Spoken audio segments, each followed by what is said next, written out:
But they're not laughing at me for what I am. They're laughing at this guy who looks a bit like me, has got the same name, apparently, that I keep reading about from time to time, but is about as far from me as it's possible to be. That's the person they're laughing at, the image projected out, not the real person, which they don't know. And all in areas of this system, we are being encouraged, that's the mildest word I can use, to conform to certain ways of thinking. For instance, what are exams? Who sets the questions in exams? The status quo does. Who decides what the answers are going to be if we're going to pass those exams? The status quo does. And if we don't give the status quo what it wants to hear, we don't progress within it, which is a very powerful encouragement to give the status quo what it wants to hear and perpetuate the myths into the next generation. It's what's going on in the education system all the time. I remember talking to a physics student at Cambridge University once, and he said, I've heard more sense tonight about physics and the nature of life than I get from my lecturers, he said, but I can't say that in my exam because I'd fail.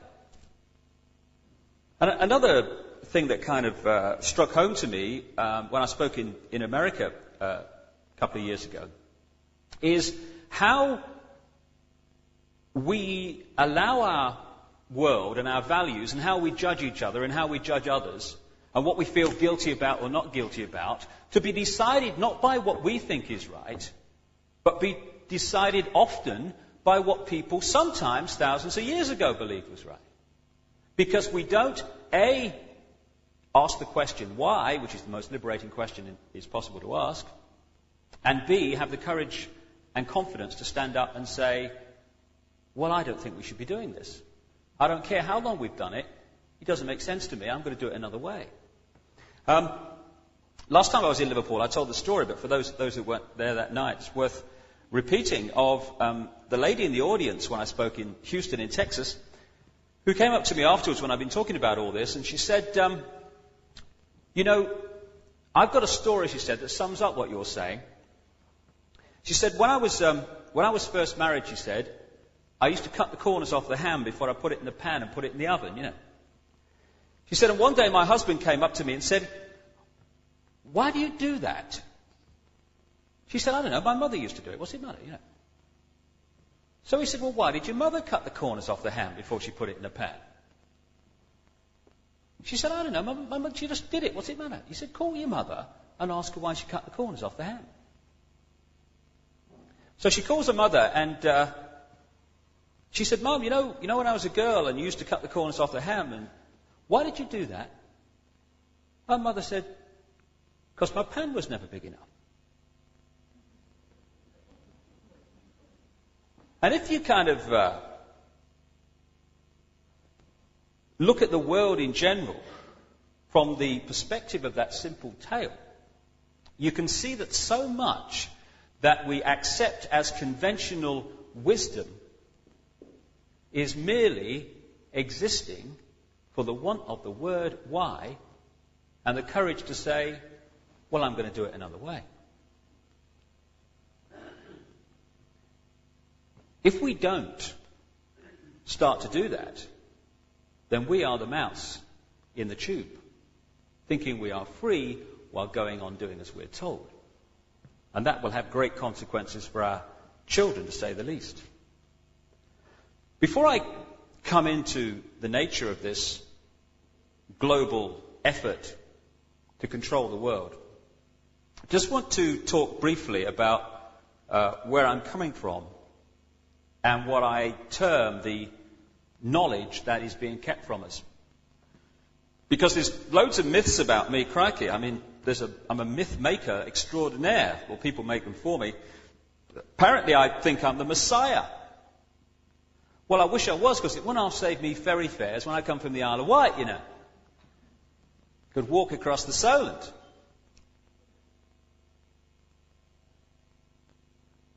I've apparently discovered religion, which is really strange that I've written 6 books challenging the imposition of dogmatic religion and describing it as one of the greatest forms of mind control known to the human race. What I'm actually suggesting, and it's no more than what I believe and what increasing numbers of people believe, increasingly open-minded scientists too, challenges both the conventional views of who we are and what we're doing here. We're kind of offered the choice of believing that there is some judgmental God saying, "You have sinned and you shall be punished." And that after one life on this planet, this guy judges whether we go to heaven or hell forever. The other alternative is that offered by conventional, this world is all there is science, which says that we are basically a cosmic accident of evolution, and we have no past, no future, and basically, as I saw on a t-shirt once, life's a bitch and then you die. Doesn't really seem like much of a choice to me. There is an alternative to both, which is increasingly emerging as the suppression is overcome, cast aside. And I'll just briefly sum up what that alternative is. It's that everything in creation is the same energy in different states of being. Just as water, clouds and ice are the same substance in different states of being, so everything that exists is the same energy in different states of being.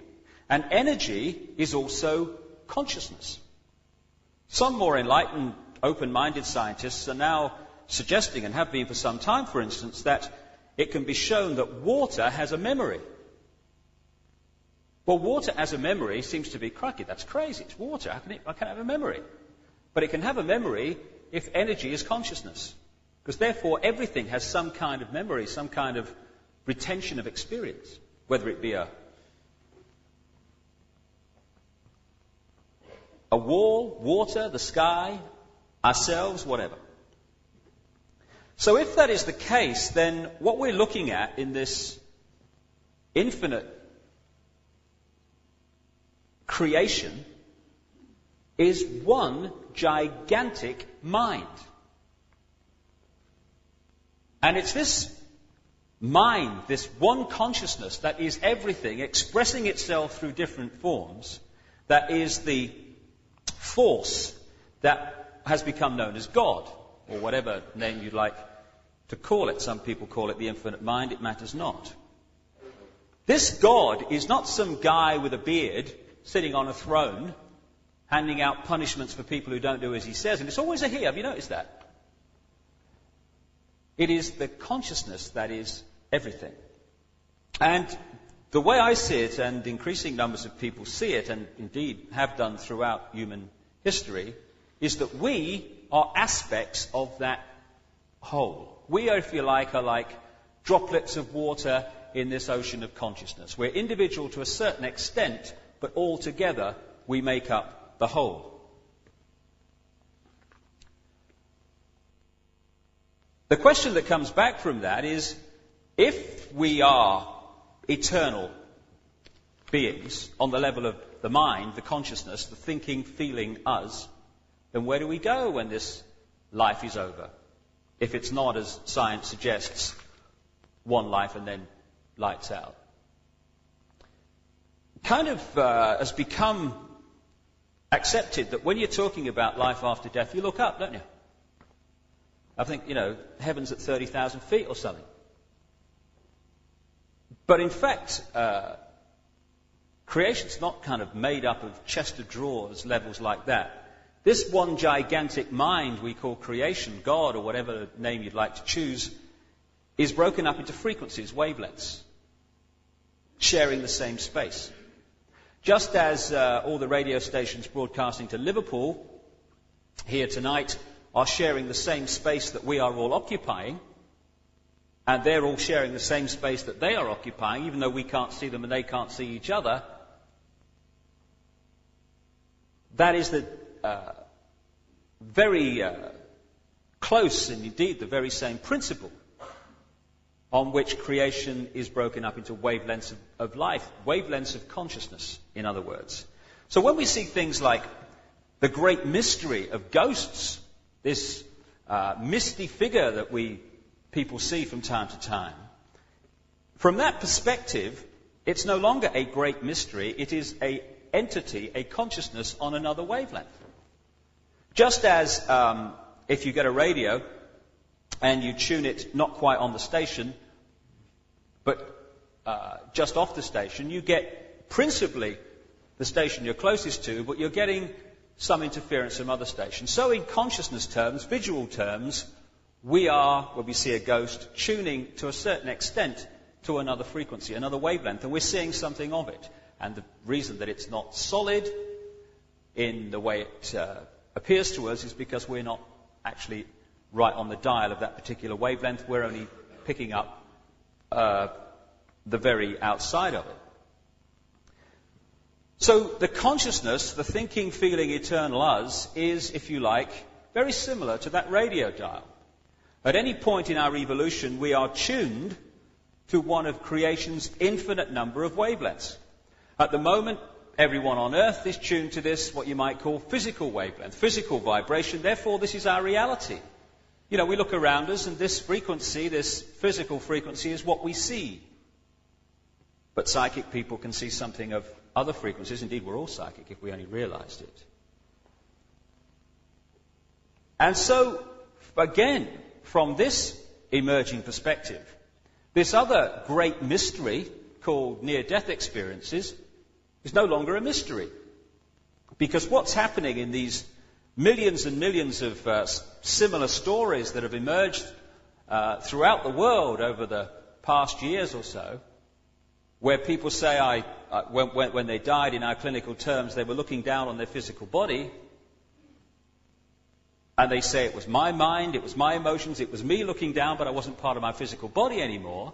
And people say, oh, it's a great mystery that. All that's happening is the eternal part of us, the consciousness, the thinking, feeling, us, is withdrawing from the physical form. And that's all that happens on what we call death. And I was kind of interested a few months ago to turn on the news and see a story about near-death experiences. And what the news item was saying was that because resuscitation equipment in the crash areas of hospitals had improved so much in the last 10 to 20 years, more people were being revived from clinical death, and therefore more people were telling these near-death experience stories. So this had kind of intrigued the people involved so much that they'd launched this scientific study to see if they could find out more about what was going on. And one of the things that the news item said they were doing was to put symbols, funny symbols, on the top of the light shades in the crash areas. You get the idea, only seen from above, yeah? And it kind of occurred to me that we'll get final confirmation that consciousness can exist outside the physical body when someone comes back to life and says, hey up doc, you want to see the funny symbol on the top of your light shade? But what kind of intrigued me most about this item was that the scientist at the end said, you know, we could be on the verge of the astonishing discovery that consciousness can exist outside the physical body. And that's astonishing because people have been saying that for thousands and thousands of years. This is not new knowledge we're talking about here. This is re-emerging knowledge, re-emerging understanding after a vast period of suppression. Suppression that is part of control. If you want to control somebody and you want to get them to do what you want them to do, then if you can keep from their understanding the knowledge of who they are and what they're doing here and their infinite potential for love, for creativity, for contribution, that this is merely a short period of experience in our eternal evolution through experience, then you can very much more easily control people. If they have the choice of a judgmental God who will judge us on one life on earth, and of course, we know what God wants you to do, then you can get people to do what you want them to do. And also, if you can get them to feel this sense of worthlessness, of being nothing more than an accident with no worth and no past and no future, then again you can suppress the spirit and the true potential. So keeping from us who we are and the nature of life has been fundamental, and it's only now that it's beginning to re-emerge. And even conventional, although it's very, very little time since it began to emerge, conventional science is being pressed now to address these explanations because the evidence that's coming to light more and more is making that impossible to ignore. I turned on the television again to hear the end of a series of lectures from the Royal Society a few months ago. And the scientist at the end was projecting forward where science was being led by evidence that was now coming to light. And he said, we seem to be being pushed into the area that suggests that all is the same energy. Something else that has been said for thousands of years. But because these explanations have been unable to find a place in the mainstream media, billions continue to fear death, to be frightened of some eternal damnation when all that happens is that we're reborn onto another frequency. It has kept from us also the knowledge that over eons of time, our evolving consciousness has reincarnated on its journey into endless physical bodies. Black, white, red, yellow, rich, poor, Protestant, Catholic. And what a nonsense this makes of what we do to each other. The prejudice of racism, sexism, and all the rest. What those who consider themselves racially and sexually superior are really saying is, I've got a genetic spacesuit, a body, which was made in a different place and is a different colour or design to yours, therefore I'm superior. And yet, because this understanding has been lost, suppressed in the mainstream, we have conflict around the world that is based on the belief that this physical body, this finite vehicle for the consciousness to experience, is us. So you get people of a certain ancestral line of the physical body looking down their ancestral line, their genetic line, and seeing what another genetic line did to their genetic line maybe hundreds of years ago, maybe thousands of years ago. And because this is considered to be us, many people feel that they have to, in this life, get revenge on that genetic line because of what it did to them thousands of years ago, or hundreds of years ago, whenever. And so you have these ongoing ethnic conflicts that go from generation to generation as one generation of dogma hands it on to the next one. And the great irony, of course, is that the reincarnation of the consciousness could quite easily create a situation where the consciousness in that genetic line that did something to this genetic line is now the same consciousness here. I mean, maybe I am going crackers, but every time I see Ian Paisley, something in my head says he was a pope.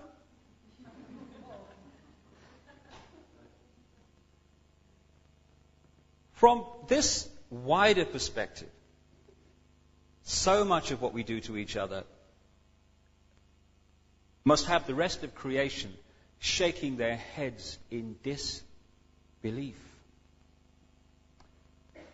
The fact is that someone born in the United States is not more special than someone born in Mexico. Someone born in London is not more special than someone born in Liverpool. Someone who is white is not more special than someone who is black. They're just vehicles for the consciousness to experience. If you go down to the seashore and you pick up a droplet of water in your hand, how can anyone say that that droplet is any more or less special than all the other billions and trillions of droplets you see in the ocean before you?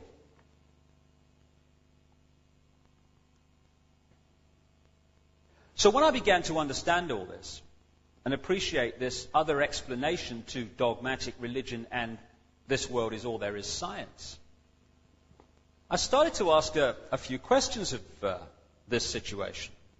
Like, how come that this explanation, at the very bottom line least, is as credible as the other two? How come the other two get guaranteed airtime, often no questions asked, here's your airtime, say what you like, and the alternative to both of them is ridiculed or condemned or suppressed by reflex action? The answer that I came up with was that clearly some people don't want the public to have access to this information. But who and what and why? And I began to ask other questions.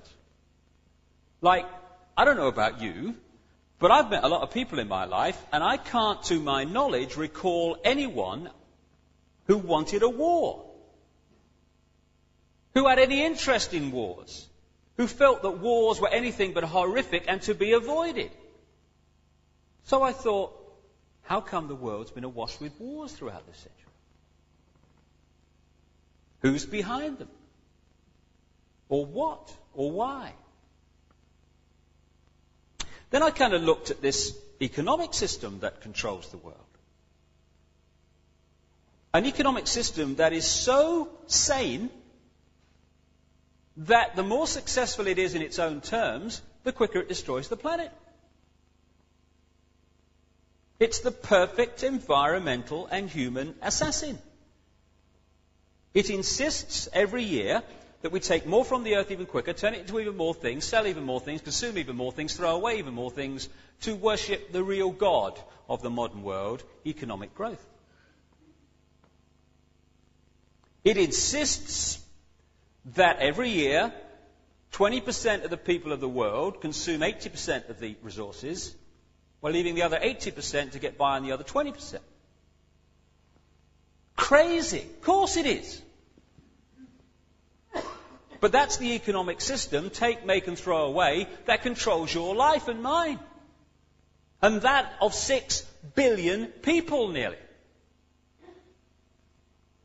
So I thought, what's behind this self-destruction? Or who and why? I started to look at some of the other conventional wisdom that we pass on from generation to generation as the only way of doing things in this world.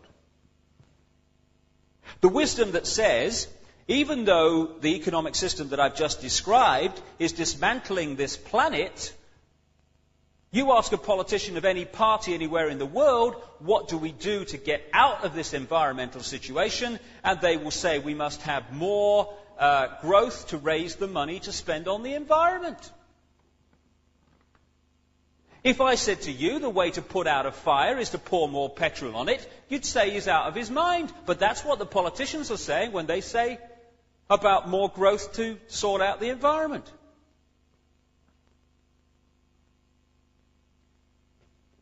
It's conventional wisdom that it's fine to treat animals as mere commodities, to be made as fat as possible, as quick as possible, on as little food as possible. To condemn every year billions of animals to a lifetime of pain, fear and suffering in the name of economics. You're sane if you judge your success in healthcare not by how many people are healthy, but by how many diseased people you manage to treat. We're treating more patients than ever before. Why? Why are so many people ill? It's conventional wisdom that rising house prices are a sign of economic success when thousands are homeless because they can't afford them. You're sane, finally, if you think it's fine to support a system that is so successful that every year it turns out more suicide, alcoholism, drug taking, homelessness, pain, stress, fear and suffering in all its forms. We'd be in real trouble if this system wasn't working, wouldn't we? That is sanity, apparently. But it's the ultimate insanity. So who's behind it? Or what and why? I began to realize, too, that against the background of this utter self-destruction, on this same planet is stunning wisdom. And I began to see also that there is a great difference between cleverness and wisdom. They're not the same thing. This system is very clever, but it isn't very wise, and it's the lack of wisdom that is the problem. And I began to see that what we call wisdom is often not found in this state-of-the-art letters after their name system. It's actually found in the native peoples that this system would see as backward. Piece of Native American wisdom, what have become known as American Indians. When you have cut down the last tree and poisoned the last river, you will know that you cannot eat money. That's wisdom. And there's another piece of very famous American Indian wisdom. In 1854, the American government made an offer for Indian land. And under the system that I've been talking about and the attitudes and the values that are indoctrinated into us,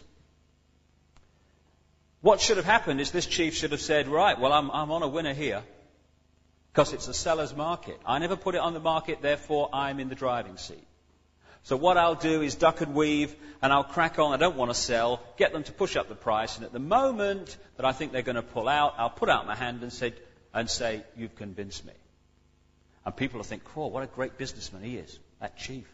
Fantastic. If he's something in the city, he will. But there's another value system on this planet also. A value system that said this in terms of this chief. How can you buy or sell the sky? We do not own the freshness of the air or the sparkle on the water. How then can you buy them from us?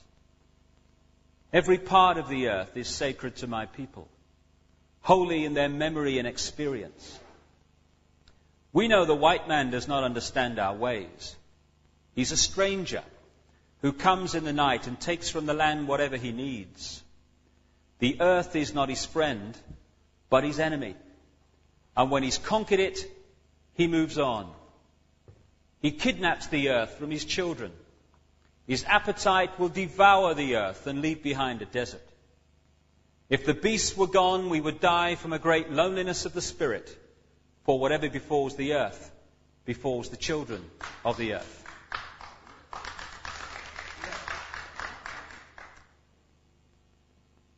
It's sobering to think that those words were spoken in 1854 when you look what has happened since. So I began to think about all this, and I also remembered that 2 or 3 times in my life, different people have said to me, you know, behind all this economics and politics stuff, a very few people actually control the world. And it kind of takes you aback when you first hear it, because you think there's 6 billion people in this world. How can that be? But I started to look into what was behind this madness.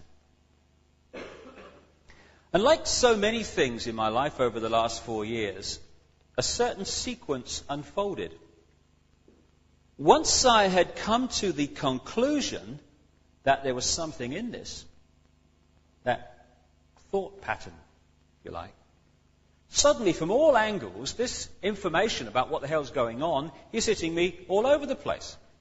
I spoke in Hull, and a guy came out of the audience at the end with, I'll never forget it, 3 blue plastic bags full of papers. And he said, I think you ought to read this. Thank you very much. I got it home and I read it, and it was unpublished material. It was photocopied parts of books and what have you. And I began to understand the nature of the conspiracy that's been going on.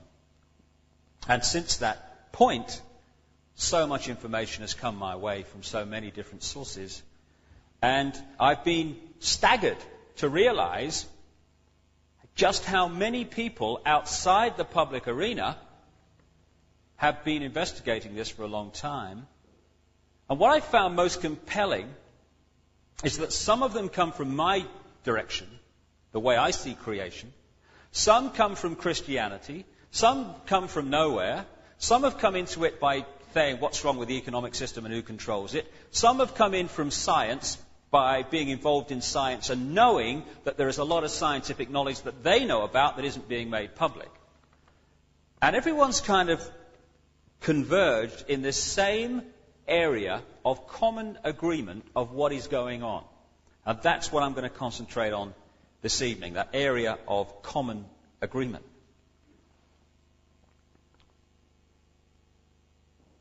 The story of known human history is really the story of the use and abuse of this esoteric spiritual knowledge, whatever word you'd like to use. The knowledge of who we are, the nature of life, and more importantly, the knowledge of how to program a consciousness, get it to think your way, and how to harness these energies of creation that are all around us for positive or negative reasons. Because knowledge is just that, knowledge. Knowledge is not positive or negative, it's neutral. It's how you use it that's negative or positive. I mean, you can have the knowledge of how to make an atomic bomb, but you don't have to build one and drop it on Japan. So this knowledge was passed on, this advanced knowledge, through the levels of initiation in the ancient mystery schools of Babylon and Egypt and so on. And over a period of time, it entered the secret society network, the global secret society network that's emerged over a long, long period of time. And it's at this high level, this highest level of this level of initiation within these secret organizations, that the knowledge of what's going on is held. Now, secrecy doesn't have to be sinister, just as esoteric knowledge is not sinister. It's just knowledge. Many times during the savage reign of imposed Christianity and other imposed religions, through the Dark Ages and what have you and beyond, passing on this knowledge secretly was absolutely vital to the self-preservation of those doing it. So I can understand totally why this knowledge was passed on secretly through these levels of initiation in that period, and also through symbolic legends, symbolic stories that passed on the knowledge without actually coming out with it openly, which would have been fatal. I can understand also why some of the advanced knowledge that knows how to manipulate energy fields and energies to create great destruction was passed on only to people it was considered could be trusted with it. I can understand all that. But it would appear that over a period of time towards coming into the modern world, that this network of secret societies and the advanced knowledge that it contains at its highest levels has been infiltrated and string-pulled by a force that has used this network for very negative reasons. In short, to control the human race without the human race knowing it's being controlled. It's used this secrecy to manipulate and keep from the people the knowledge that we have every right to know. Within this knowledge, this esoteric knowledge and how these energies work, for instance, is the knowledge that exists today and has done for some time of how to create technology that harnesses the Earth's natural energy field and turns it into usable warmth and power. The idea that we have to take fossil fuels from this planet and turn them into pollution to survive is utterly ludicrous. The alternative already exists, and it's really funny, you know, how many people who've come up with this alternative have actually ended up in prison. I know two for a start, one of them's still there.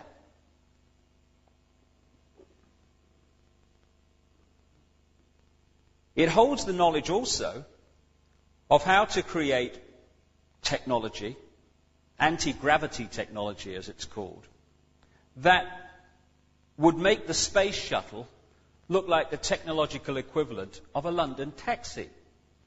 That knowledge is known in the world today. But knowledge is empowerment. And the last thing manipulators want for the human race is for them to be empowered. Empowered people do not succumb anything like as easy to control. The kind of long-term name going right back of this conspiracy is the great work of ages. It's used religion for its own ends, it's used science for its own ends, it uses any vehicle for its own ends. It does not have a party line, it does not have a basic religion, it just uses whatever vehicle is necessary to manipulate and control. It had another name that was very secret for a long time, but is now very public. The name is the New World Order. The very words spoken by George Bush after the blatantly engineered Gulf War of 1991 are now used constantly by politicians across the world to describe the future of global politics and economics. Today, the manipulation to bring about this New World Order pervades every area of our lives. The people behind it may be strange, but they are far, far from stupid. They understand the system that I've been describing tonight because they created it. If you built a car from scratch, every nut and every washer, you would know everything there is to know about that car. They built the system. They know everything there is to know about the system and how to manipulate it. Indeed, it was created and structured to make manipulation easy. What the New World Order means is the creation of one world government to which all nation states would be subordinate, one world central bank, one world currency that wouldn't be physical money, it would be credit, one world army, and as I'll come to later, a microchipped population. Of course, the more you centralize power, obviously, the fewer hands can control the whole. And if you look at the history, particularly this century, you see that in all areas of our lives, whether it be local businesses or whatever, the power has gone away from the individual and the community, even the town and city, to the center. It's now moving on into the continent with the European community, which is, again, as I'll come to later, the final step before they go global. And you'd have seen also that when you challenge this centralization, this rationalization as it's called, then you get the old reply that, oh, well, you've got to live in the real world, mate, this is progress. And they say, oh, well, you know, events in the world make it impossible for us to do anything else. You know, we've got to do this. We've got no choice. And that's a very good example of the way this New World Order is being introduced by stealth. Because this global tyranny is not about tanks in the streets. It's what I've described as a coup d'etat on the human mind.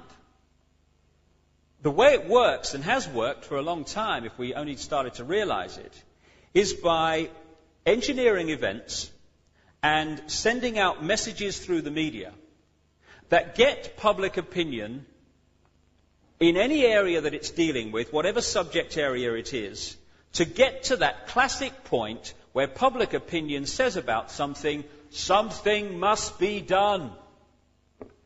And when we reach that point of something must be done, the people who have created the problem to get people to come to that state of mind then step forward with the solution to the problem, which just happens to be what they were going to do all along, and it also takes us further along the road to centralized global control. In the words of its own secret document, create problems, then offer solutions. And it's happening all the time. To bring about the situation where a problem is highlighted, something must be done, here's the solution, off we go to the next stage on the road. In 1986, someone bought an IBM copier at a second-hand sale. And when they got it home, they found inside a very thick document, which obviously shouldn't have been there, called Quiet Weapons, or rather Silent Weapons for a Quiet War. And this described a policy of mass public mind control that has been orchestrated on the people of the world, particularly the Western world, since the 1950s. See if, I'll just read you a little bit of it, see if you recognize the world this document is describing. Experience has proven that the simplest method of securing a silent weapon and gaining control of the public is to keep the public undisciplined and ignorant of basic systems principles on the one hand, while keeping them confused, disorganized, and distracted with matters of no real importance on the other hand. This is achieved by 1. Disengaging their minds, sabotaging their mental activities, providing a low-quality program of education in mathematics, logic, systems design, and economics, and discouraging technical creativity. 2, engaging their emotions, increasing their self-indulgence and their indulgence in emotional and physical activities by A, unrelenting emotional affrontations and attacks, brackets, mental and emotional rape, by way of a constant barrage of sex, violence and wars in the media, especially the TV and the newspapers. B, giving them what they desire, in excess, junk food for thought, and depriving them of what they really need. 3, rewriting history and law and subjecting public opinion to the deviant creation, which I take to mean don't tell them who they really are. Thus being able to shift their thinking from personal needs to highly fabricated outside priorities. These preclude their interest in and discovery of the silent weapons of social automation technology. The general rule, it says, is that there is profit in confusion. The more confusion, the more profit. Therefore, the best approach is to create problems and then offer solutions. Diversion summary. Media. Keep the adult public attention diverted away from real social issues and captivated by matters of no real importance. Does that describe our media today or what? Schools. Keep the young public ignorant of real mathematics, real economics, real law, and real history. Entertainment. Keep the public entertainment below a 6th grade level. Work. Keep the public busy, busy, busy, with no time to think, back on the farm with the other animals. Give you another example of this. When legislation is being planned against, say, a target group of people, they don't just sit round a cabinet table and decide one day that's what we're going to do and then they set about doing it. It happens long before then. Public opinion has to be softened up against the target group of people. So what you see over a period of time is lots of media coverage of this group of people, and they are presented by events and what have you as, quote, a problem. And this has been done with the travellers, for instance. So after a period of time, public opinion gets to the point where it says something must be done. And at that point, they come forward with the legislation which was waiting in the background all along. And you know how they find out if public opinion has reached the desired level to whack out the legislation, it's our old friend, the polling organisations. They're not there to test public opinion to see what people think so that governments can react to it. They are there for two reasons. First of all, to find out if the propaganda of various kinds on the public mind has worked or not, or whether it needs another batch. And secondly, to create a situation where public opinion, in quotation marks, is highlighted in certain areas. Because we do have this, unfortunately, and lots of people like to think that they think like everyone else. So if you suggest that 60% or 70% of the people think this, very soon 70% of the people will think that. And the people who go along in the streets with the boards and ask the questions, they haven't got a clue what they're being used for. They're just doing their job, asking questions that are listed and so on. Because as I'll come to in a second, the vast majority of people who are playing a part in creating this global tyranny haven't got a clue what they're part of. Wouldn't work if they had. All this and the New World Order plan in general is being coordinated through this global network of secret societies, which I and many other researchers call the Brotherhood. And at the top of this pyramid of manipulation is a group, an elite, who really pull the strings, which researchers know as the Illuminati, which is like Latin, as I understand it, for the illuminated ones. It's a name that goes back thousands of years. And if you think about it, every structure in our world, from a small business to a secret society, is based on a pyramid. A pyramid situation in which those at the top of the pyramid, say the top of a business, they know the whole agenda of that business, exactly where it's going, and what the whole game plan of that business is. The further you come down the levels, if you like, within that business, the less those people know about the big picture. They only know about their part in it. And this is how the secret societies work. On the lower levels of initiation, for instance, in the Freemasons, they haven't got a clue what the whole organisation is being used for and infiltrated to achieve by those at the higher level.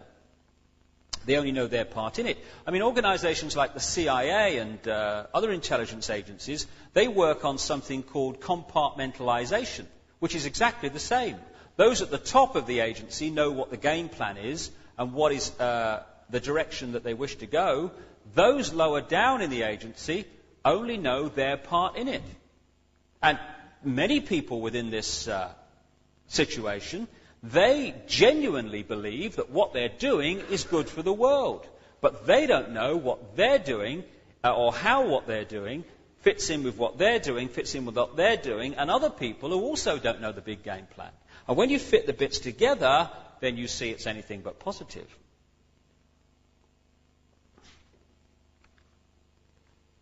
Like I say, if this was a conspiracy involving enormous numbers of people, it wouldn't work. Someone would spill the beans years ago.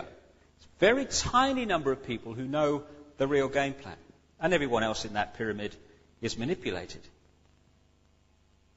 So who are they, this elite that we talk about? And how, people might rightly ask, can a conspiracy continue over at least many centuries? Because people die, don't they? I mean, it would all end, wouldn't it, when people die? It would die with them. But of course, as I'll come to in a sec, because of the way it's structured, it doesn't work like that. The they are people who are initiated into the highest levels of this great global network of secret societies. Because at the top of the network is this elite that turns, in effect, all those different, apparently different secret societies into one gigantic organisation. And at that elite level are people who have been initiated into the real agenda. So during their lifetimes, they continue the string pulling to push the world further along the road to this global centralisation known as the New World Order. But at the same time, they're looking down this pyramid of initiation levels for others who they consider of the right attitude and of the right ability to also be initiated into the real agenda. And when that happens, they get the knowledge and then they take it on when the first people die. So in this way, while the they, in terms of personnel, people, names, change with the generations, the agenda they're working to goes on basically the same.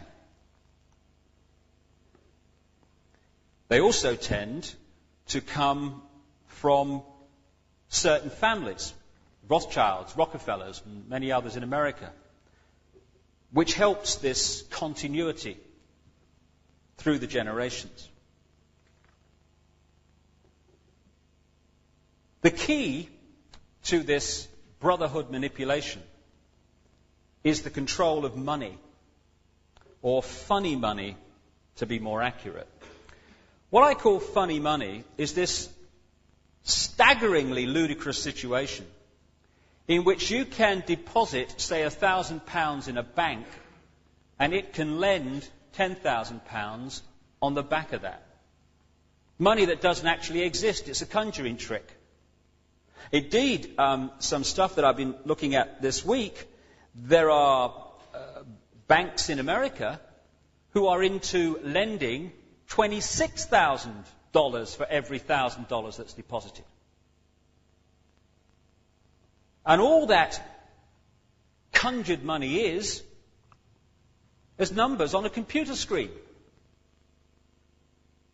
And in this way, governments of the world, like the United States and individuals, have over a period of time reached a situation where they are drowning, and the world is drowning, in a tidal wave of debt for money that doesn't really exist.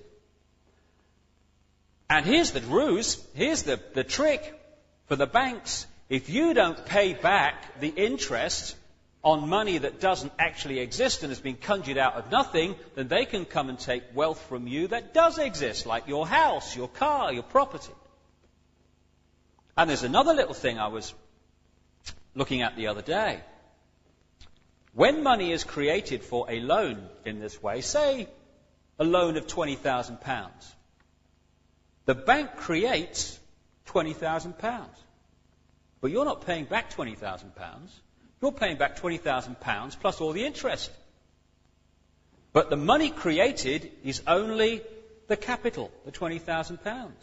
So over the period of paying back that loan, the interest has to come from wealth already in existence. And as the generations pass, more and more wealth, as a result, is being sucked out of the pool of the world into the coffers of a very few massively wealthy, breathtakingly, words wouldn't describe it, wealthy banks and bankers. The manipulation is it's almost funny if it wasn't so tragic. Back in the time of the Battle of Waterloo, the guy who was in charge of the Rothschild Empire was a guy called Nathan Rothschild, who was an absolutely brilliant manipulator of the system. And there's one kind of story that sums it up, really. When the Battle of Waterloo was fought and the result was known, Wellington won, the moment it was decided, Nathan Rothschild was off across land to the English Channel, crossed the Channel as quick as he could, and ended up in the financial centre of London. Dishevelled, panic-stricken, to announce that Napoleon had won the war. He then very publicly started selling off some of his stocks at ludicrously low prices. Panic! Everyone else starts selling off stocks at ludicrously low prices. Secretly, Nathan's buying them all up. And of course, in those days, we never had radio, television. So it took some days to get the result of the war back, because Nathan was ahead of the game. When the result came that Wellington had won, panic over. Stocks go up, Nathan sells. And he made a colossal fortune out of that. And that is a good example of how, right up to the modern world, these things are manipulated. When we turn on the news and we hear about stock market crashes or runs on the pound or whatever, they're not accidents. They're engineered. The people who make a fortune out of economic catastrophe are those who know economic catastrophe is coming. And they know it's coming because they caused it.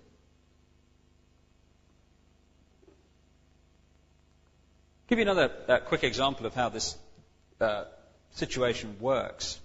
Back at the start of this century, the Illuminati wanted control of the American economy, which they very much have now.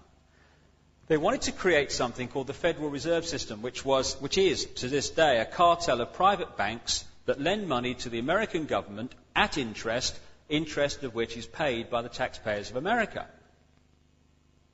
So while people are homeless and hungry in America, income tax is being spent on paying interest on money that doesn't exist to private banks. Great work if you can get it. And they kind of brought this about by, back in 1910, the bankers met at a place called Jekyll Island. And they wrote this Federal Reserve Bill, exactly what they wanted to happen. But they had a little bit of a problem in the sense that by this time, the American people, particularly the farmers and such like, were up to here with the behavior of the banks who by now were controlling America. So what did the bankers do? When the bill, which they had written, was made public and proposed, the bankers who had written it vehemently, publicly opposed it. And so the people who were fed up with the behavior of the banks, they looked at that situation and they thought, well, crikey, if they're agin it, we'll have it. And the Federal Reserve Bill was passed. It gave the banks and the Illuminati total control over the American economy, and the public had been persuaded that it was a very good idea because it did the opposite. This is why we have to get wise to this manipulation, because black is white and white is black, and for the best of intentions, we can help this plan if we don't know what's going on and become wise to it. The other thing, which is kind of relevant right to the present day, really, the other thing they did in that early part of that century, at the time the Federal Reserve Bill was passed, was they wanted to introduce the federal income tax bill in America. Now, to do that, they had to get a revision amendment to the American Constitution, the so-called 16th Amendment. Now, to do that, they needed 36 states to agree. They got 2. Now, in a democracy that we're supposed to live in, it would have been thrown in the bin. States won't have it, can't pass it. But, of course, we're not in a democracy. All that happened was that the Secretary of State, a guy called Philander Knox, went to Congress and announced that it had all been agreed. And everyone just accepted it. And so federal income tax became law, although it wasn't law because it had never been passed. And in 1985, there was a businessman in America who'd sussed all this, and he wouldn't pay his income tax. And they came and took his car. And when they took his car, or whatever it was, I think it was his car, he took him to court. And he won. And Nexus magazine, which is a magazine centered on Australia, but now available in this country and more and more countries around the world, which is dedicated to exposing what's going on, they published a copy of a letter from the head of the Inland Revenue Service in America. That's the equivalent of our Inland Revenue. It's called the Internal Revenue Service in America. And the Internal Revenue Service is a private company which collects federal income tax in America. And the commissioner for the Internal Revenue in a memo to all his district directors dated April the 4th, 1985, says that this court case has taken place, the fact that the legislation was never ratified, and he says the effect of this is such that every tax paid into the Treasury since 1913 is due and refundable to every citizen and business in the United States. I think they ought to pay it back, I reckon. But the interesting thing further on is advise each of your managers that they are not to discuss this situation with anyone. There will be no written communications, and you are to destroy this memorandum. So even though the powers that be are very well aware that to take people's property or to force them to pay income tax is illegal, the vast majority of people in America still think it's the law because no one's telling it. The more you kind of get into this, the more you kind of realize it's almost impossible to exaggerate the scale of the deception. As the Robots Rebellion documents, the Illuminati over the centuries and into this one have used this manipulative power and knowledge to create booms and busts to suit their ambitions. They were behind the so-called People's Revolutions in France, in Russia and elsewhere. It's been documented at how American bankers were paying Lenin and Trotsky through bank accounts in Sweden so that the revolution would happen.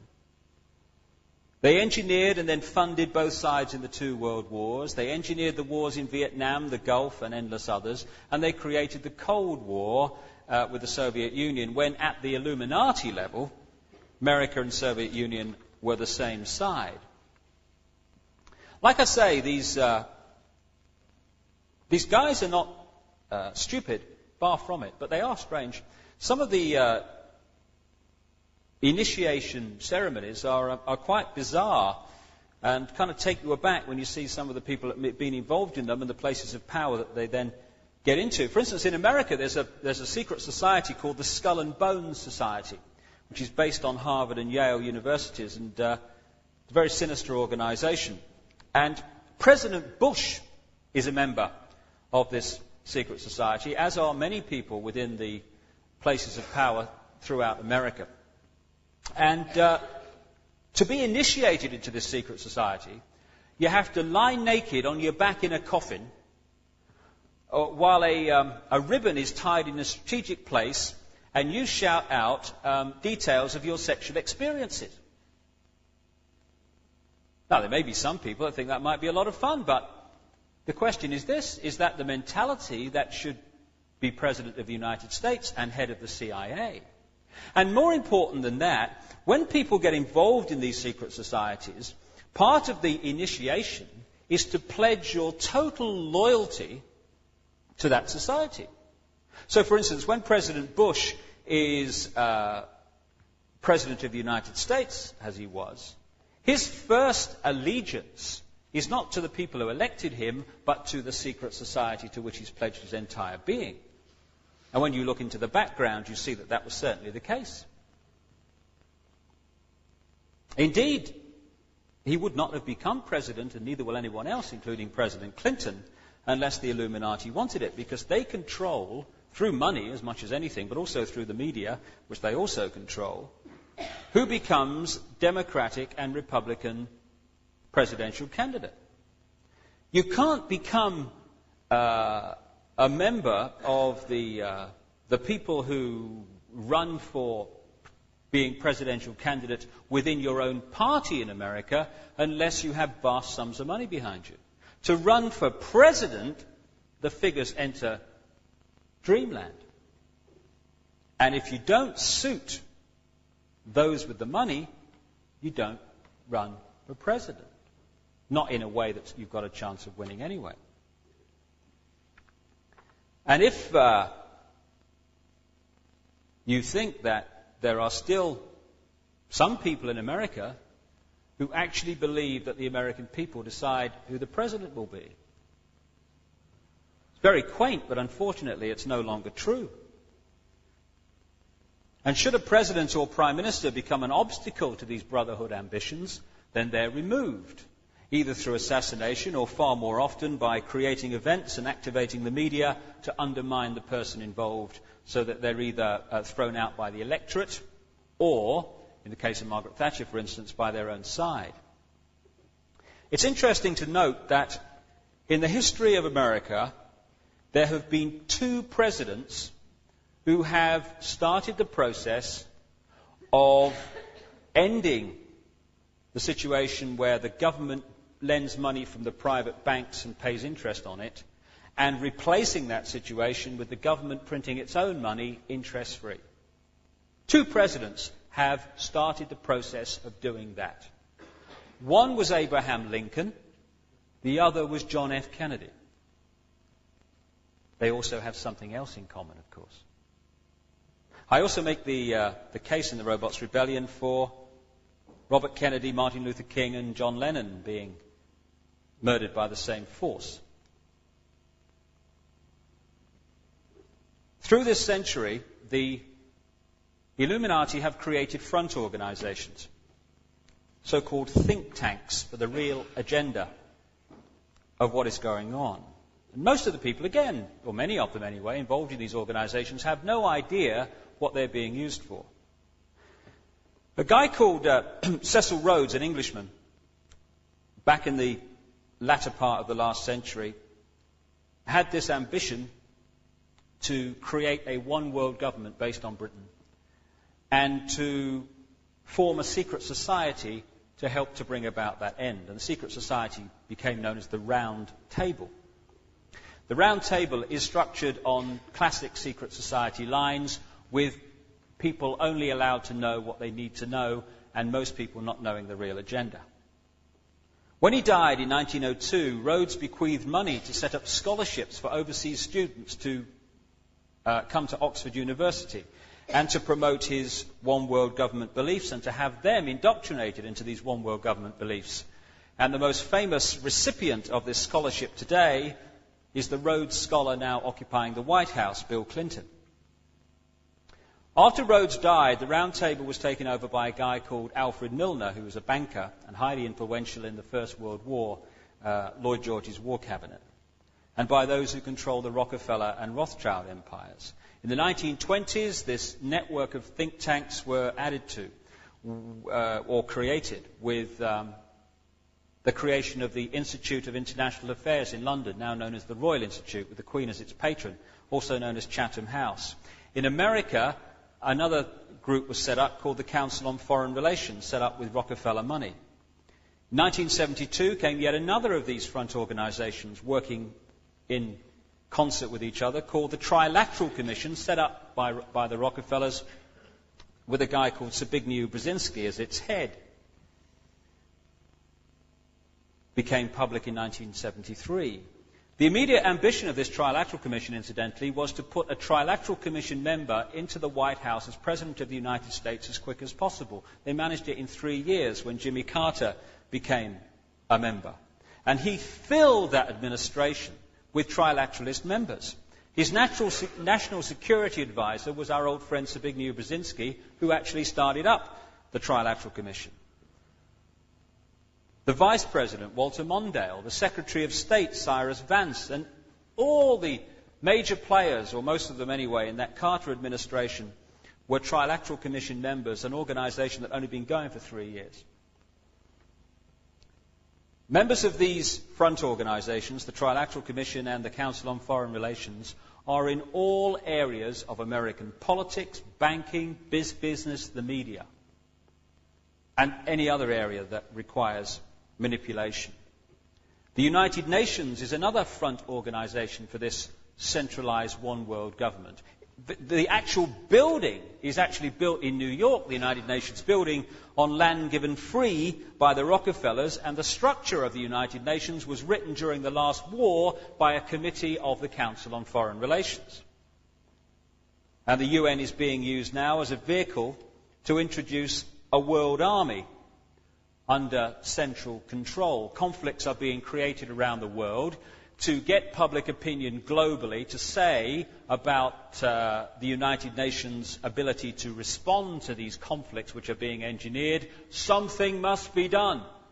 And the solution that will be offered is, well, what we need is a permanent army so that we can react immediately. You know, when you've got things like Rwanda, and people say, where's the UN? Why do they react so late? They don't react so late by accident. They react so late on purpose to create the situation where we say the UN has got to be more effective. And they say, well, if we're going to be more effective and react to these things, then what we've got to have is a permanent army. And that is now in the process of being created. Create the problems, offer the solutions. These front organizations, or these front groups, are organizations within organizations, because the members go off and become part of the government, become part of the military, the security services, the education system, the media, the economic system, and they work to their own agenda within these organizations. All are infiltrated with this New World Order philosophy by members of these brotherhood fronts.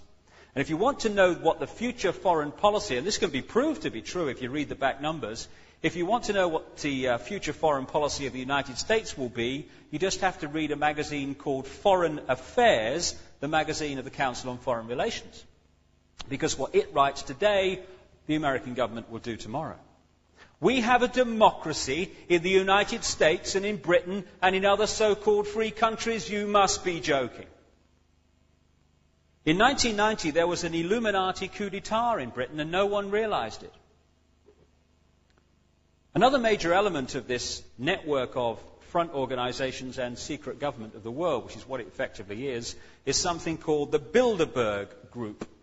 It's called the Bilderberg Group because it first met publicly in 1954 in a hotel called the Bilderberg in Holland, the Netherlands, under the chairmanship, for a long time, of Prince Bernhard of the House of Orange, who was a member of the German SS and later became chairman of Shell Oil. The Bilderberg Group is run by the Rockefellers, the Rothschild empires, among others.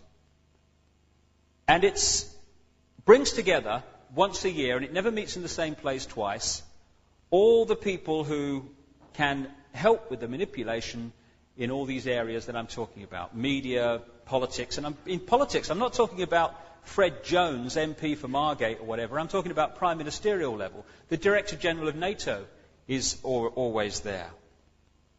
And they meet, as I say, once a year, never meet in the same place twice, to decide what the future is going to be for the following year on the road to the New World Order. The Bilderberg Group is designed like all the others. It's a series of circles with a central core elite. The steering committee, or the permanent staff of the Bilderberg Group, they know the agenda, and they're working constantly full-time towards it. Then there is another circle outside of that, which are the regular attenders of the Bilderberg Group meetings. These are people from the media and all the areas that I'm talking about who also know the agenda, but they work towards it not within the Bilderberg Group full-time, but in their own area of influence, wherever it may be. And then there is another circle who are politicians and people from other areas of influence who don't know the full agenda, or even sometimes any agenda, but are invited to maybe one meeting, maybe a couple, to be fed the party line that centralized world government, etc., is a good idea. So remember, the Illuminati and the Bilderberg Group and this network I'm talking about want world government, world central bank, world currency and world army. And the penultimate stage towards that is the creation of trading blocs around the world, European Community, the North American Free Trade Area, and one based down with Japan and Australia. And from this situation where you have the three trading blocs that are now becoming centralized politically and centralized in terms of currency, or that's the way that we're being pushed, they then will go global. And it's interesting, I came across only this week a quote in a book written in 1942 by Joseph Stalin, that great liberal from the Soviet Union. And in his book he says this, 1942, "Divide the world into regional groups as a transitional stage to world government. Populations will more readily abandon their national loyalties to a vague regional loyalty than they will for a world authority.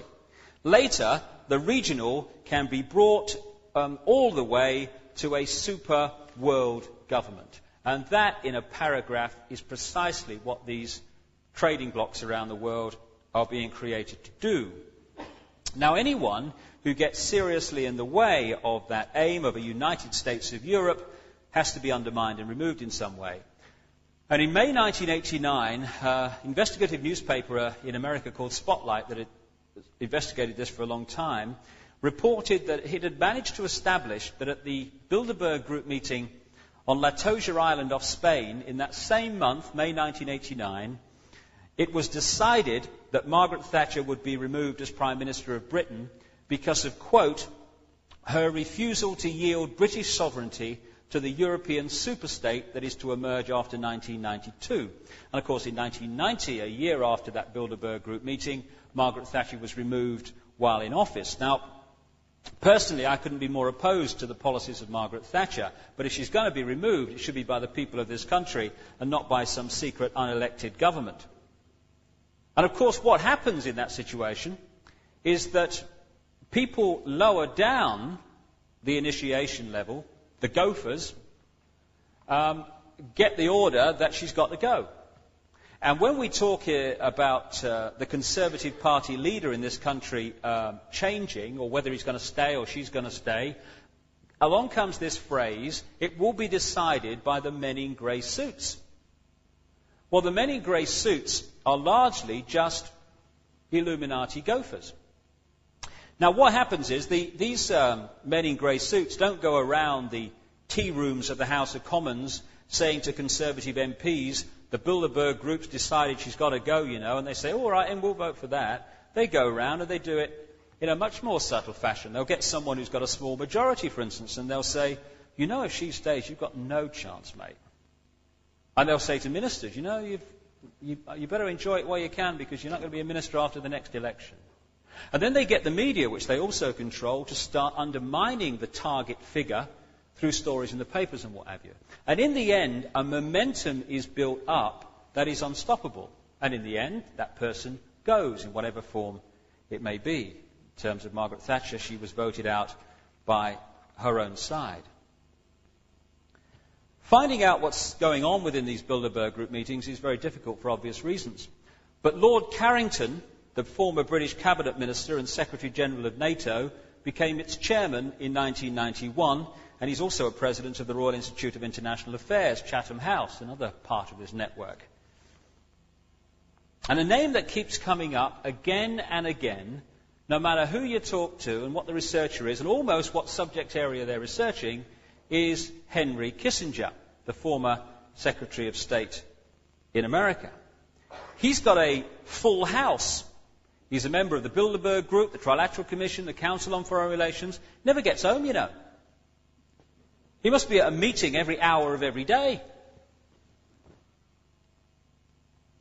Other people known to have attended the 1991 Bilderberg Group meeting in Baden-Baden, Germany, was Bill Clinton, then the governor of Arkansas, the Rhodes Scholar, who then became president very soon afterwards of the United States. The Secretary General of NATO was there in 1991, when Spotlight had a very good year of uncovering who was there. So were the high and mighty of politics, banking, the Rockefellers, representatives of the big global companies, the military, the media, and people like the owner of the Washington Post, Katharine Graham, who also has a full set. She's a member of all these different front organisations, very cosy little club. And it's interesting that you don't read reports of these Bilderberg Group meetings in the Times, the Sunday Times, the Sun, Today. Funny, really, because one of the people at that 1991 Bilderberg Group meeting, and very much involved in the organisation, was, according to Spotlight, a man called Andrew Knight, the then chairman of Rupert Murdoch's News International, which owns all those papers. You don't read about Bilderberg meetings in the Daily Telegraph either. And yet its owner, Conrad Black, was also at that meeting and has been at many others. And who just happens to be on the board of the Hollinger Corporation of Conrad Black that owns the Daily Telegraph and goodness knows how many other outlets, media outlets around the world? Henry Kissinger and Lord Carrington. Same names keep coming up all around the place, time and time again. See, journalists are not there to inform the public. They're there to direct opinion in the desired direction. They are manipulated to manipulate everyone else. Very few are real journalists. They are little more than copy typists for the manipulators, turning round news of engineered events to push the public on. And most of them don't know they're doing it. Some of the more intelligent ones know they're doing it, but can't see a way out of the structure they're stuck with. There's a guy called John Swainton, a long-time editor of the New York Times, who worked in this situation for a long, long time. And then when it came to his retirement dinner, he spoke to his staff in terms that spoke the truth that he'd been holding within himself to preserve his job up to that point. What he said to his staff was this: there is no such thing as a free press. You know it and I know it. There's not one of you who would dare to write his honest opinions. The business of a journalist is to destroy truth, to lie outright, to pervert, to vilify, to fawn at the feet of mammon, and to sell himself, his country and his race for his daily bread. This is the important bit. We are tools, vassals of rich men behind the scenes. We are jumping jacks. They pull the strings, we dance. Our talents, our possibilities and our lives are the property of these men. We are intellectual prostitutes. So we have a structure of manipulation which is string-pulling the politicians of all political colours, the media, the intelligence agencies, the big companies and the global banking system. And the plan now is to create so much conflict around the world, so much chaos, including a massive global collapse which they'll engineer someone else to be blamed for, that we'll have a situation where we'll have a massive problem which has to find a solution. And the solution will be centralized government, centralized bank, centralized currency, which won't be physical money, but which will be credit, and centralized army. One group of people which this conspiracy must suppress if it's to succeed in the next generation is the young. And there is today a war on the young and anyone remotely different from the programmed off-the-peg norm. The Illuminati agents, bizarre as it may seem, and I can understand that it does at first sight, the Illuminati agents within British intelligence and the CIA and other major global security services control the world market in illegal drugs through other aspects of the Brotherhood network like the Mafia. They do this for three main reasons. First of all, to make enormous amounts of money which they can then channel into their own secret projects without having to divert it from government channels which could be traced, not least because a lot of the covert operations that secret security services are involved with are against their own government.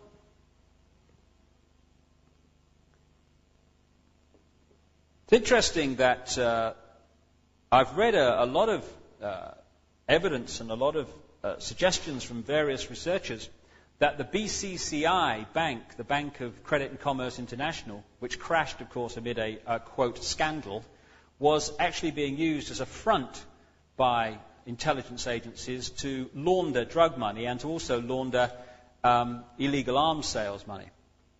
And it's interesting also how you can be duped if you don't know the background to what's going on. Because when the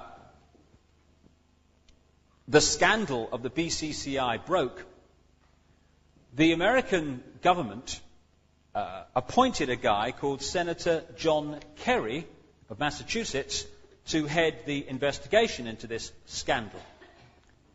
And he made all the right noises.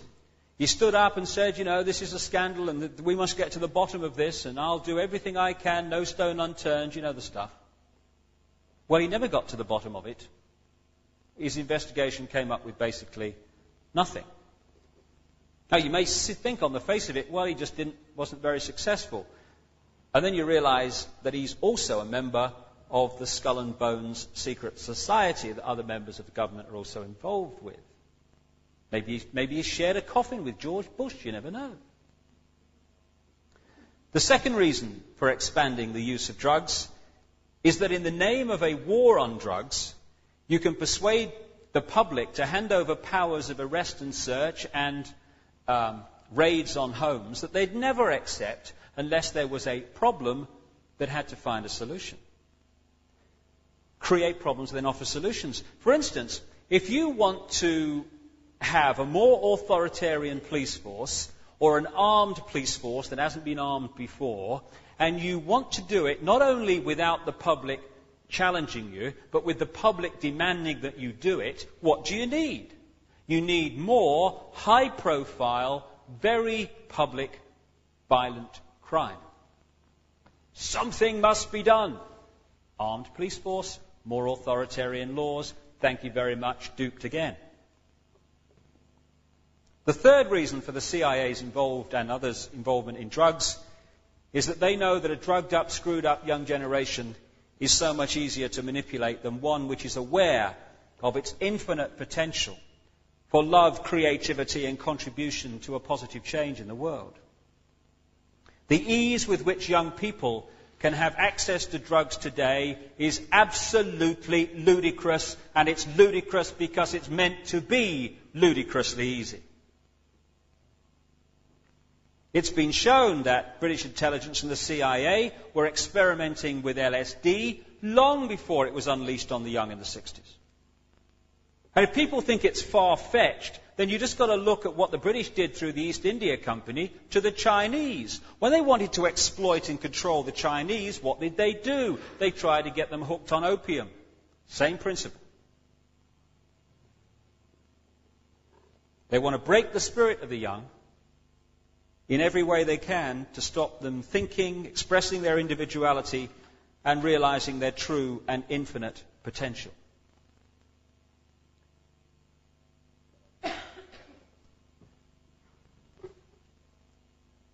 Mentioned earlier that one other aspect of this New World Order conspiracy is the desire for a microchipped population.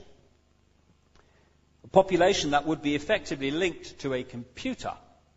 Now, this takes two forms. First of all, there is the money side. You know, we're talking now about having credit cards and identity cards and everything like that. And the push is all to getting rid of physical money and having credit cards and credit alone as the form of currency. Now, that's great. You would think, some would think. And what the next stage after the credit card is the barcode on the person. The guy at IBM, I understand, that invented the barcoding for tins of beans in the supermarket, has also invented one that goes just under the skin. So instead of going in the garage or the shop and using a credit card across the thing like that, you would be linked to a computer by this barcoding. The problem is, if the computer says, no siree, you don't have an alternative of saying, oh, okay, then I'll pay with cash, because that's not going to exist in the longer term, which is very much part of this plan. So suddenly we're under the control at that point of a computer deciding whether we are going to have the things that we need or not. And there's another aspect of this microchipped ambition that the Illuminati have, and that is the microchip that can tell them exactly where we are at whatever time we are. And again, on the face of it, it sounds like fantasy land, all that stuff. And I wrote in the Robots Rebellion about this, and someone read the manuscript and said, oh, that's far-fetched, because what I was saying was there is a plan to bounce public opinion into accepting babies being microchipped at birth in the same process they'll weigh to be microchipped. Because, I mean, you're talking about that long just to put one under the skin. And it does sound far-fetched, I can understand that, but the kind of evidence I saw was compelling enough for me to put it in. Just after the book came out, I picked up a magazine and an article by a guy called Dr. Carl Sanders. who is a highly acclaimed electronics engineer in America.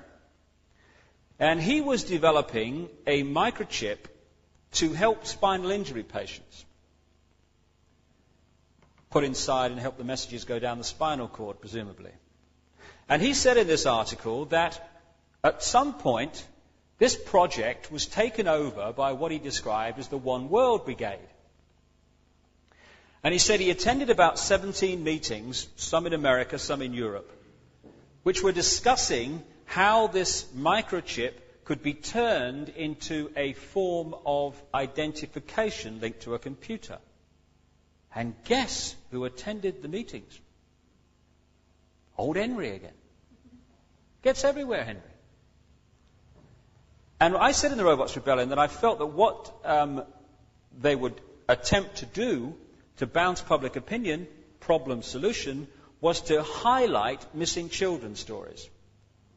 And therefore get something must be done. Actually, we've got the technology now, you know. You've only got to pull a little microchip, they won't know it's there, and then we'll know exactly where they are. And so never lose your child again. Oh, great, we'll have some of that. And there I sat reading this article from this guy, Carl Sanders, and what does he say in it?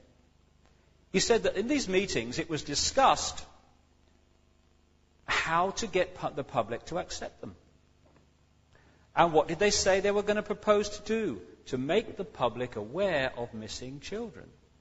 And one of the things they did in America, and are possibly still doing, I don't know, was to get one of the dairy multinationals that is linked to this whole, or elements within which are linked to this whole business. And they put missing children on all their milk cartons. So all the time, subconsciously or consciously, we're being hit at breakfast in America with missing children, missing children, missing children. Problem. Something must be done. And of course, what's happening in America now in terms of animals, all this is accepted. You'll never lose Rover if he's microchipped. Well, we'll have some of that. Dogs and animals in America are increasingly microchipped and linked to a computer. In fact, I saw a story on a local news bulletin down the south recently, south of England, which said that it was being done to horses and stuff like that. So this is not technology that's somewhere in science fiction future. It exists now. The question is, how is the public mind going to be manipulated into accepting it? So what I've set out so far tonight, at the very least, surely needs and deserves to be seriously addressed and investigated. And we need to get streetwise to what's going on. And you would think, given the massive amount of documented evidence there is just outside the public arena, that those parties and groups who use the term for themselves radicals would be shouting this stuff from the rooftops, organizing protests galore, but largely they're nowhere to be seen.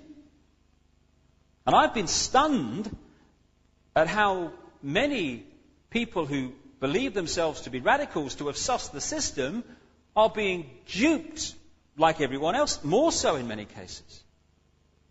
Far from exposing this conspiracy that is moving on to endanger the future of our children, those who are trying to do that are being condemned by some of them. See, this is an important point, because to the Brotherhood game plan, the robot radicals are just as important as the robot right.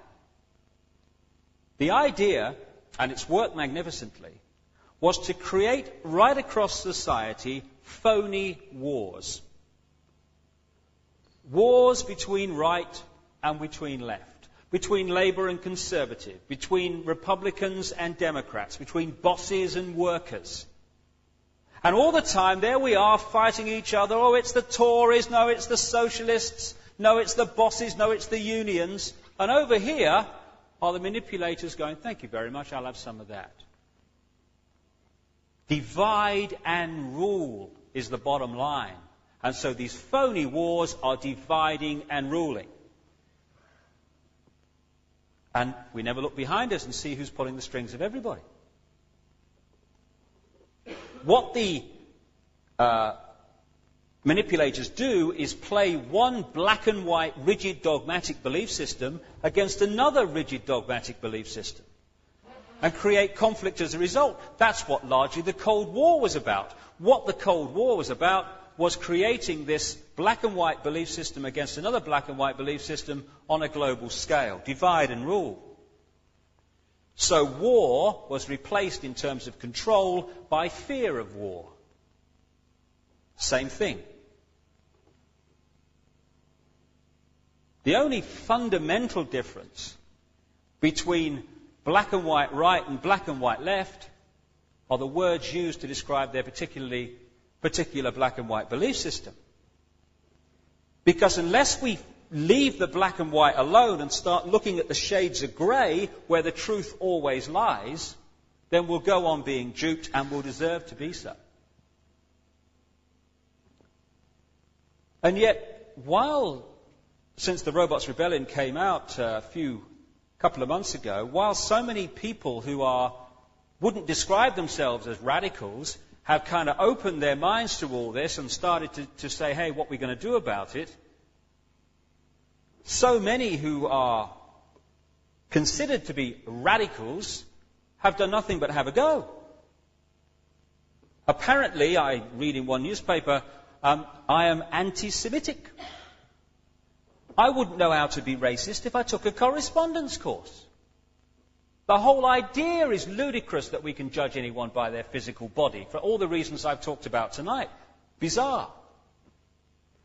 This charge from the political equivalent of disgusted Tunbridge Wells comes from quoting extracts from the so-called Protocols of the Elders of Zion in the Robots' Rebellion. It matters not to a robot radical that in the book I say that to blame the protocols on Jewish people is quite wrong. And that no one has suffered more in this century than some Jewish people from the very manipulation I'm exposing or seeking to expose tonight and in the book. It matters not to the robot radical that I actually renamed the protocols the Illuminati protocols to get away from the fact that they're blamed on the Jewish people. It matters not because there are no shades of grey in the manipulated mind of the robot radical, just as there are no shades of grey in the manipulated mind of the robot right. These protocols that came to light in the 1800s tell the story of the manipulation of the 20th century, the very manipulation that is being documented all over the world today. They outline the game plan of the 20th century in the most extraordinary way in documents that were written before the 20th century had even begun.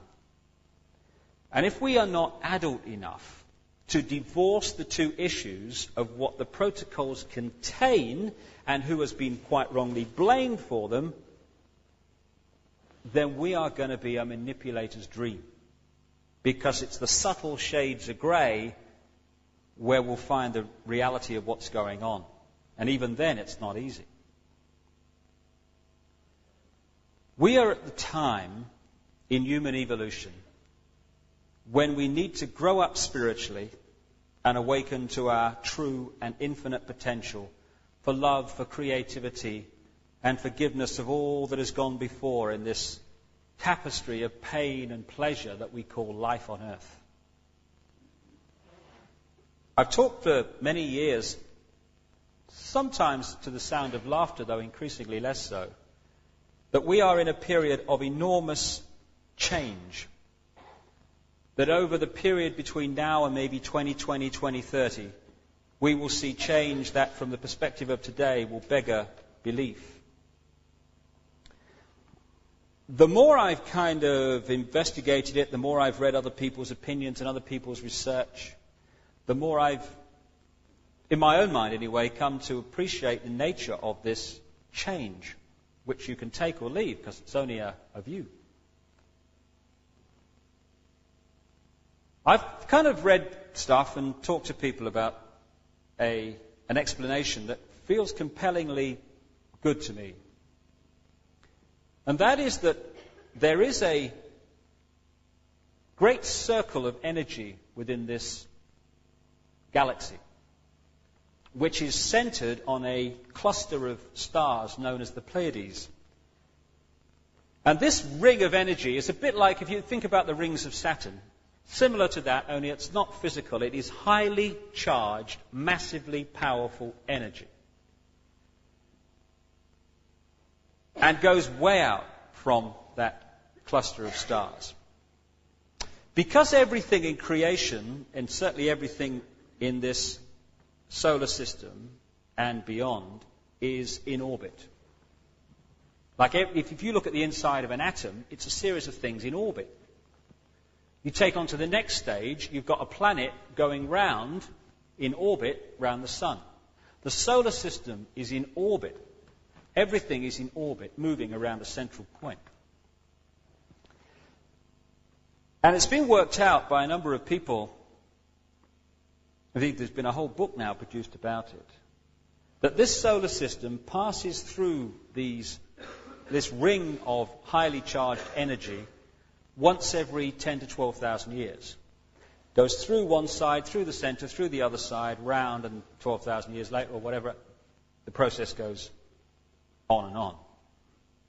Which is kind of interesting because it's projected that we are now entering this process of going through this highly charged energy again.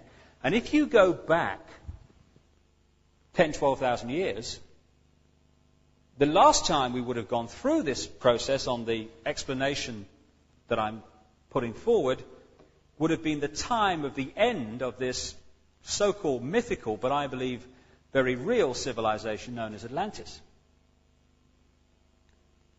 When an energy field, be it a planet or whatever, goes through this beam of highly charged energy, and it's been estimated again, it takes about 2,000 years to go right the way through it. That energy field is massively energized and rebalanced. So, if an energy field is massively out of balance, this process is going to move it in vibratory terms very quickly a very long distance, which kind of means all hell's going to break loose, because everything is energy. The weather's energy. Geological events are energy, etc., etc. We are energy. Everything's energy. Everything's thought.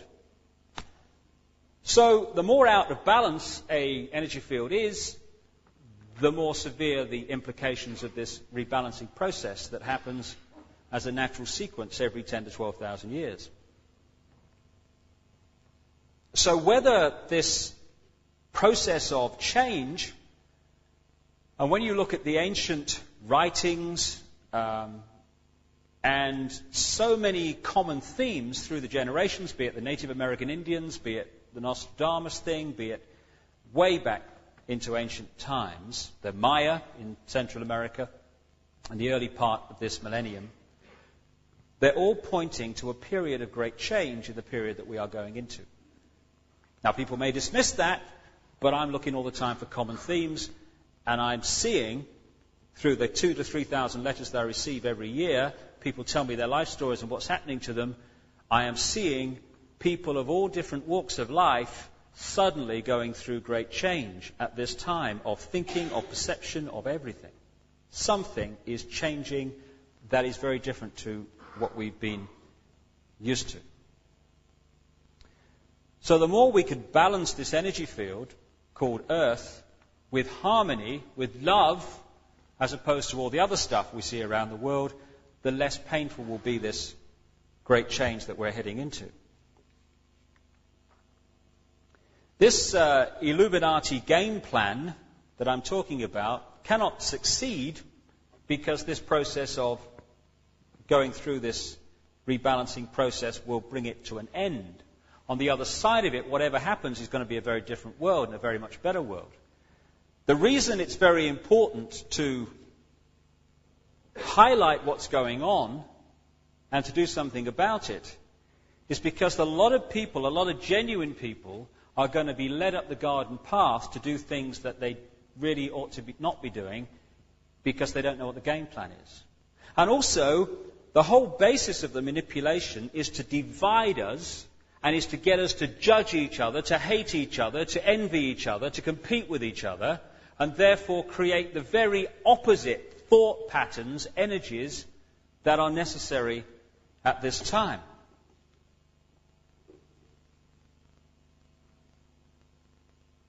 The way I kind of see the process of what's happening to so many people in the world now is that when the consciousness becomes incarnate in a physical body, not all of the consciousness is subject to the great limitations of the body, only that which I'll call the conscious level. What has become known as the subconscious and higher conscious levels of us are not subject to the great limitations of the physical body, and therefore they have a much wider picture. In simple terms, if you saw the conscious level working through the physical body as the spaceman on the moon in the spacesuit, and the subconscious and higher as mission control, you see the symbolic difference between the two. One is experiencing and subject to the pressures of this level, the other one has the wider picture. What kind of happens in this very imbalanced world that we're born into is that the two get divorced from each other. Imagine spaceman on the moon in the big spacesuit. He's got information coming in through the eyes and the ears that tell him about what's going on immediately around him. That's one source of information and perception.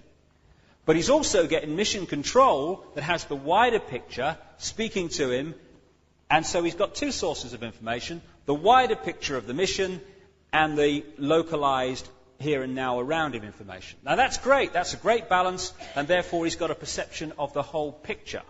What would happen, however, if someone came along and snipped or dramatically reduced the power of his link with mission control? Suddenly, there he is, stuck in this very limiting spacesuit, and the only information that he is receiving in which to perceive and behave and decide is suddenly coming in through the eyes and the ears. It wouldn't be long after that point was reached when his behavior and perception would be dramatically different to what it would have been had mission control been part of his information source. And my feeling is, and the feeling of many other people, is that the pressures of this world de-link us from higher levels of ourselves, and so we become dominated by this information above all else. And who's got control of this information? Our old friends that control the media, the education system, etc., etc. What I feel is happening, and crikey, is it obvious in the letters that I receive every day, is this process of change that's going on as we begin to go into this rebalancing beam of energy, is that this process of resynchronization among those who are open to it is creating the reconnection to oneness, as it's called. All levels of being are entering the perception process. And suddenly, and my goodness, it happened to me in a big way a few years ago, I was going around for a while saying, excuse me, what planet is this? And I get so many letters from people, increasing numbers as the weeks pass, who say, some of them from business people, who say, how come that all my life I've thought this system and that everything was the way to do it, and I've been dominated by growth graphs and shareholders' profits, and then suddenly I can see it as the sham it is. What's happened? Why haven't I seen it before? Very constant thing that I get in letters. The answer is, before, dominated. After, resynchronization with other levels of self. Therefore, perception changes, understanding becomes wider. This process is happening among increasingly large numbers of people. It's not made the national news yet because it has to be in letters 10 feet high with knobs on before the national news pick it up. But it's growing and growing and growing outside the public arena all the time, and there'll be many people in this audience who will have gone through it or are going through this process of reawakening and reevaluating our lives and our place in the world. And this resynchronization and this realization of the questions that need to be asked creates a freedom. Certainly has within me. I couldn't recommend it more. It's a freedom from caring less what people think about you, do about you, as long as you can justify what you're doing to yourself. It's a freedom that to echo Martin Luther King allows you to say that we are free at last, free at last. We've found the ultimate freedom, the freedom to think for ourselves and to live what we believe is right and not have someone else impose their belief system upon us. It's a freedom that allows you to ignore the ridicule and condemnation and go beyond what is scientifically and politically acceptable, even if people in the short term find it funny. For goodness sake, it's what's politically and scientifically acceptable that is destroying the world.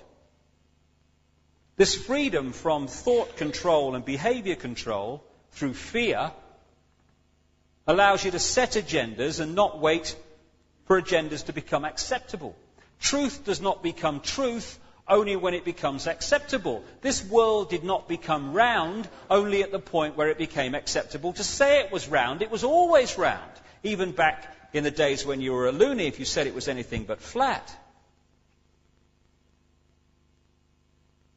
This is a time when we're coming together, both within ourselves and within the world. Coming together to remember who we are, why we're here. A time above all to spread peace and love across the planet in our own lives and out to everyone else. And I don't mean love in the sense that we've come to accept it on earth, which is about I love you if what you do is acceptable to me.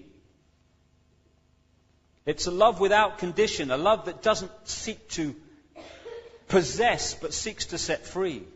It's the kind of love we have for our children. We don't always like what they do or say. We may quite rightly say so, but we love them just the same. And when I kind of try to expose what's going on in the world, as so many other people are doing, I don't seek to expose the behavior of the manipulators to condemn them as people. They're victims too, controlled by some highly imbalanced consciousness that's working through them. We need to meet this manipulation with unwavering determination. Yes, but not with hatred and aggression to them as people, which just creates twice the hatred and twice the aggression, which is what we're trying to remove from the world.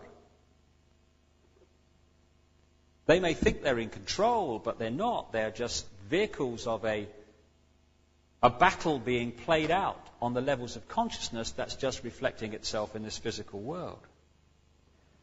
We all have a big decision to make in the world today. Are we going to make a stand against this manipulation and dedicate the rest of this physical life, and it's only one of an infinite number we choose to have, to speed the emergence of love and freedom in this world? Or are we going to shrug our shoulders, have a good laugh, order another beer, switch over the TV channel, and allow ourselves to become another official microchip implanted robot? If we sit down or look the other way, that's what we're voting for, and more important, that's what we're condemning our children to also. As Edmund Burke said, all it takes for evil for triumph is for good people to do nothing. We are the generations today that are in a point of decision that can allow us to leave our children in nightmare, or be the first generations for goodness knows how long to leave our children a better world than the one we found. We need to open our hearts and our eyes. Through our hearts we can take the spiritual path, projecting love and harmony in the world, but through our eyes we need to be streetwise also to events unfolding around us. If we fuse the streetwise and the spiritual, then it will become an unstoppable tidal wave of change. A change that will reveal the truth about humanity, that we are not evil, we are not stupid, but we can appear to be both sometimes if we fall for the manipulation. And that's a very good point, a positive point that comes out of all this. I keep hearing when I tried to say we need a better world, we need this, we need the other. We get this thing, you've probably had it too, you'll never get past human nature, mate. That's the problem, not worth it. But hold on a minute. It's documented in very detailed terms how the two world wars in this century were engineered and manipulated into existence. And these other major wars in the world, that wasn't human nature, that was engineered, manipulated human nature. Human nature in its true form is very different to the one we are supposed to accept as the case. This assault on human freedom, such as the criminal justice bill in this country, is not only curbing freedom of those that it appears to be aimed at, people like the homeless and the travellers, it's part of a sequence to suppress all peaceful protest. If they'll take away the freedoms of travellers and the homeless, they'll take away freedoms of anyone when it suits the plan, even those in the leafy lanes of suburbia. As one victim of the Nazis said, first they came for the communists, and I did not speak out because I was not a communist.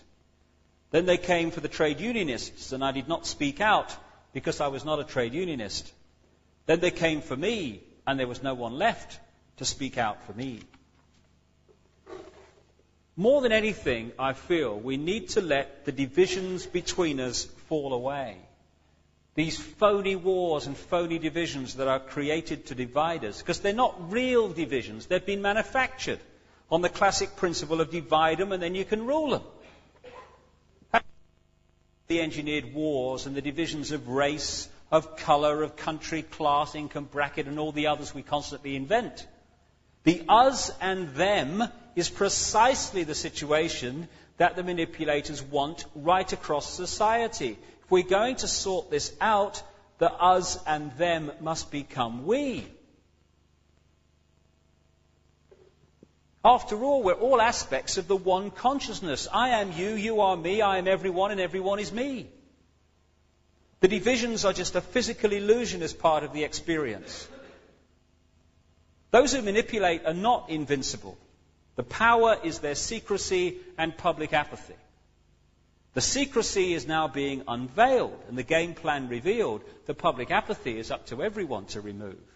As Gandhi said towards the end of British rule in India, although the British didn't realize it at the time, 100,000 Englishmen cannot control 300 million Indians if those Indians will not cooperate.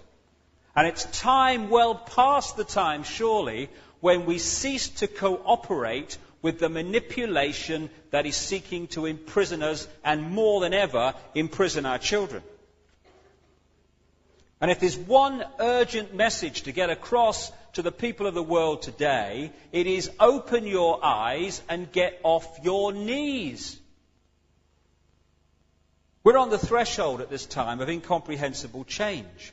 And when you think of all the wonderful things that happen in the world and in people's lives and the wonderful people and the wonderful things that people do, even against this background of engineered conflict that I've been talking about, think what the world will be like when all that engineered situation is removed and humanity can express its true glorious self. That's the world that awaits us. And it's nearer than we think. The truth is that humanity is overflowing with love and creativity which it is desperate to express. And in the words of a song by a very enlightened group of young people called East 17, don't you worry because it's all right. Don't you worry, child of light. We are the seed, a brand new breed. We'll succeed. Our time has come. We are the new,